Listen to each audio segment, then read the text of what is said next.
위족션의 김진애 대표입니다. 오늘은 경매 실전 교육을 한번 해보겠습니다. 그 경매는 이제 여러 가지 그 물건이 많이 나오고 있습니다. 근데 물건 중에서 이제 하나만 선택을 하셔야 됩니다.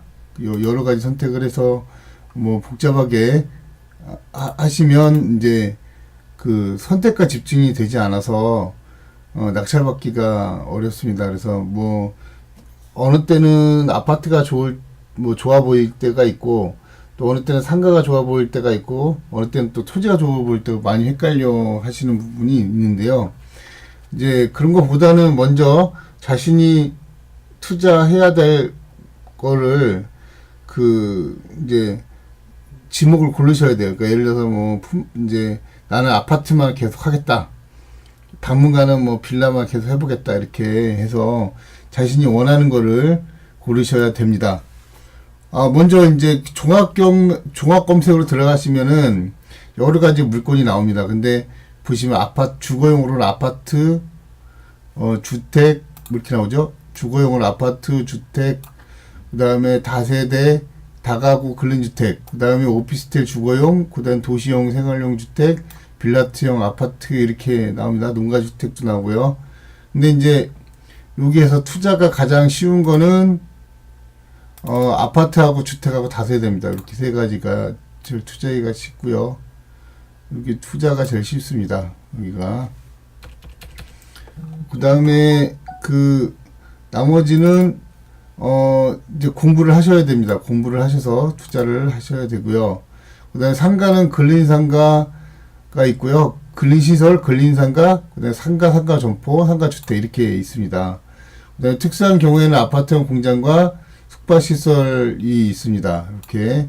그 다음에 뭐 주유소 오피스텔은 또 업무용 오피스텔이 또 있고요. 병원도 있고, 또 상가도 있고, 아파트형 상가가 있고, 그 다음에 사우나라든가, 노이자 시설, 장례시설, 공장 이렇게 있습니다. 토지는 이제, 여러 가지 종류가 있는데, 대지 있고, 임야, 전, 답, 그 다음에 이제 과수원 이렇게 있고요. 잡종지는 공장용지, 도로, 국어, 유지, 이렇게 나와 있습니다.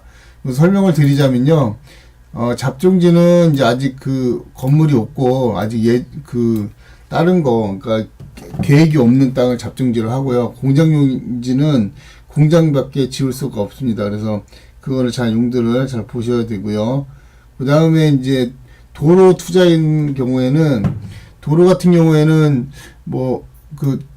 도로 투자 용도가 따로 있습니다. 그래서 도로를 투자할 때는 꼭 그쪽에 도로가 필요한 분한테 팔아야 된다는 그런 계산 하에 투자를 하셔야 됩니다. 그냥 막 투자하시면은 돈이 한참 묶이게 됩니다. 이게. 그래서 그걸 잘 하셔야 되고요.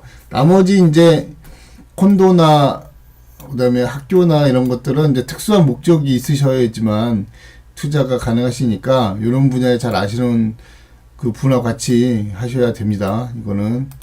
그다음에 여기에서 이제 선택을 하게 되면은 아파트, 그 다음에 다세대, 이제 다가구 이렇게 선택을 해서 오피스텔까지 해볼게요. 이렇게 하고 검색을 누르면 이제 물건이 쭉 나옵니다. 그런데 이 같은 경우는 전국의 모든 물건이 이렇게 쫙 나오죠.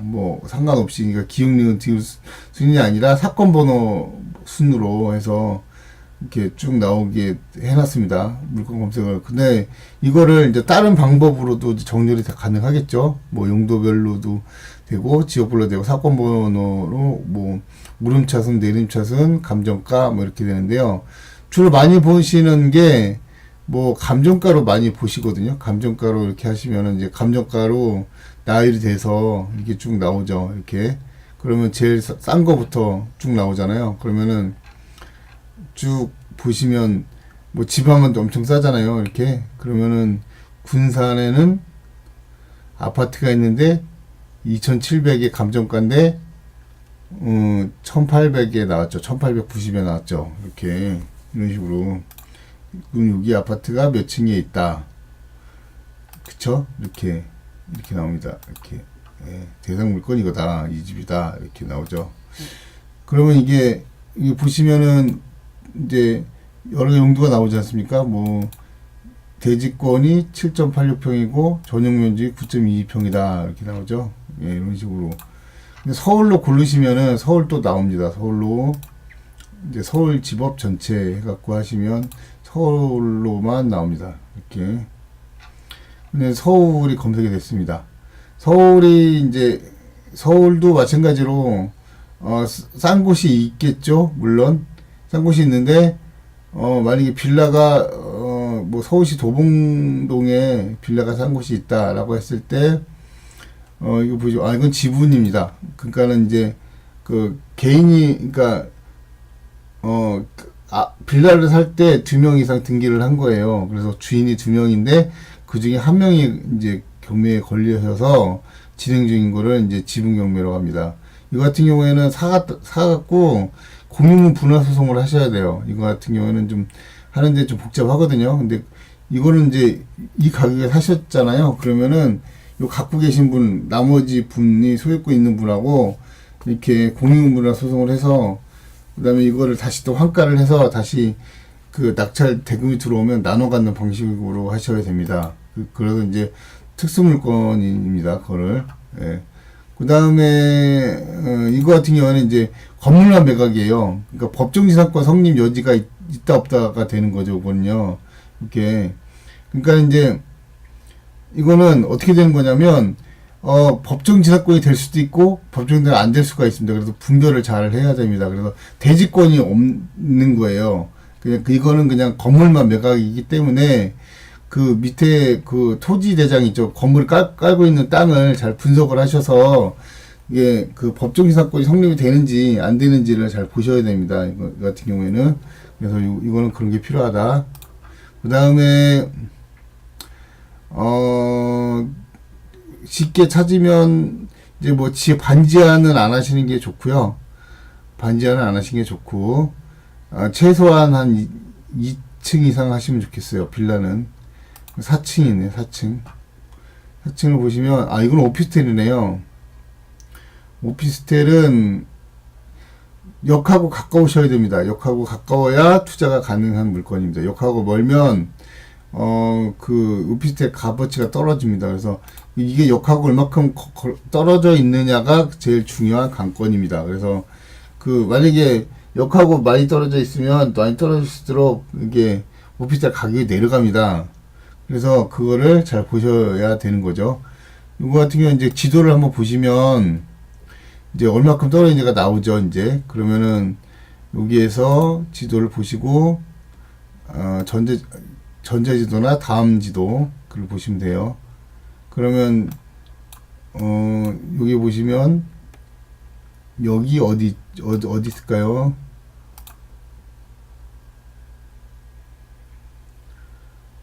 이걸 한번 봐야 됩니다. 길은 가깝네요. 길은 가깝고 그 다음에 역은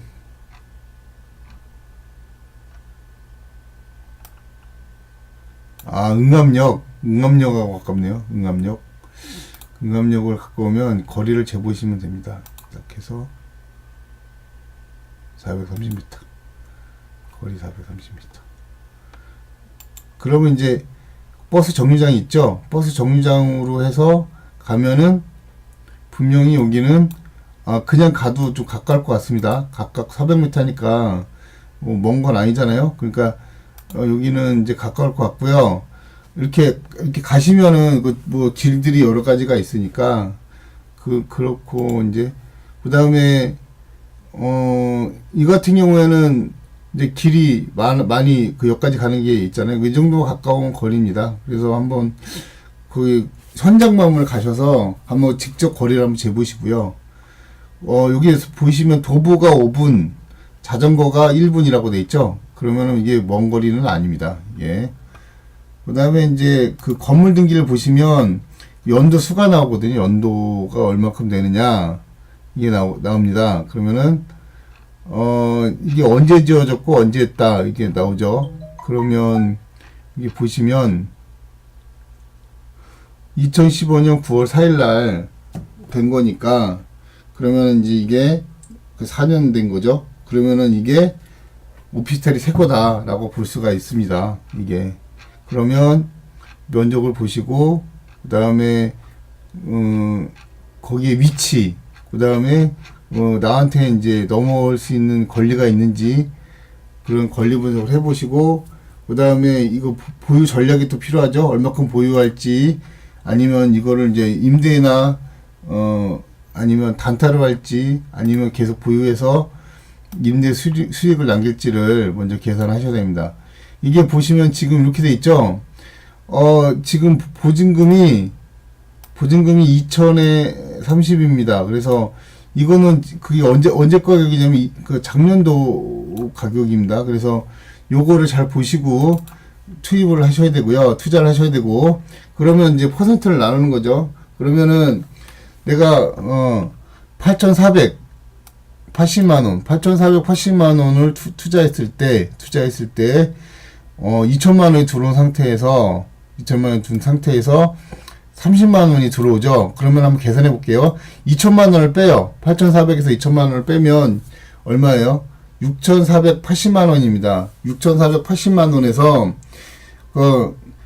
월 차임이 30만 원이에요. 월 차임이 30만 원 곱하기 12 하시면은 얼마 들어오는 게 되죠? 360만 원 들어오죠. 360만 원이 이제 되는 건데, 그러면 그 6,480만 원에 360만 원이 들어오니까 거기에 대한 수익률을 보시는 거죠. 그러면은 내가 6,480만 원을 투자하고 30만 원이 들어간다. 그러면은 거기에 대한 나누기에서 수익률을 계산하시면 되고, 만약에 대출을 받으셨다, 50%를 받으셨다. 그러면 6천만 원에서 대출을 받게 되면, 근데 이게 이제 그렇죠. 우리가 낙찰을 8,400에 받았죠. 그러면 대출은 분명히 한 40%나 50% 될 겁니다. 그리고 나서 2,030만 원을 받으시면은 본인 돈이 조금밖에 안 들어가지 않습니까? 그러면은 거기에 대한 수익률은 되게 많이 더 올라가죠. 그게 그 은행 이자 내고 나머지 금액이 남잖아요. 그럼 그렇게 수익률을 정하시면은 될 것 같아요. 그러니까 여기서 이게 보시면 8,480만 원 8,480만 원 마이너스 그다음 은행 대출 50% 4천만 원 하면은 그러면 4,480만 원이죠. 그 다음에 4,480만 원 마이너스 2천만 원 들어오죠. 월세 보증금 들어오죠. 그러면은 총 투자금이 얼마입니까? 2,480만 원이죠. 2,480만 원이 됩니다. 그러면은 이게 이제 투자 비용이에요. 플러스 등기 이전비, 취득세 플러스 등록세 플러스 법무사 비용 이렇게 들어가고요. 그러면 이제 그 투자 비용 나겠죠. 이걸 다 합친 금액, 위합친 금액